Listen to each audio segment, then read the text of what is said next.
புனித பயணம் செய்வார்கள். ஒவ்வொரு யூதர்களும் வருஷத்தில் 3 முறை எருசலேம் போனவங்க.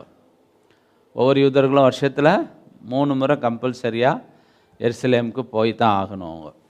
அப்படி போகும்போது அவங்க பல வில்லேஜுங்கள்லேருந்து, கிராமங்கள்லேருந்து, பல தூரத்துலேருந்து என்ன செய்வாங்க, பிரயாணம் பண்ணுவாங்க. அப்போது கூட்டம் கூட்டமாக, ஒரு காலத்தில் நம்ம கிராம மக்களாக இருக்கும்போது சில மக்களுக்கு தெரியும் அவங்களுக்கு, எங்கன்னா ஊரில் திருவிழா அதுதான் என்ன பண்ணுவாங்க, வண்டி கட்டின்னு போவாங்க. அதுபோல் மக்கள் என்ன செய்வாங்க, யூதர்கள் எருசலேமுக்கு போவாங்க.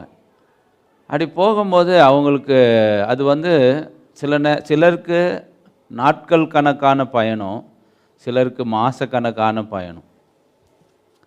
புரியுதுங்களா? ஏன்னா அந்த டிஸ்டன்ஸு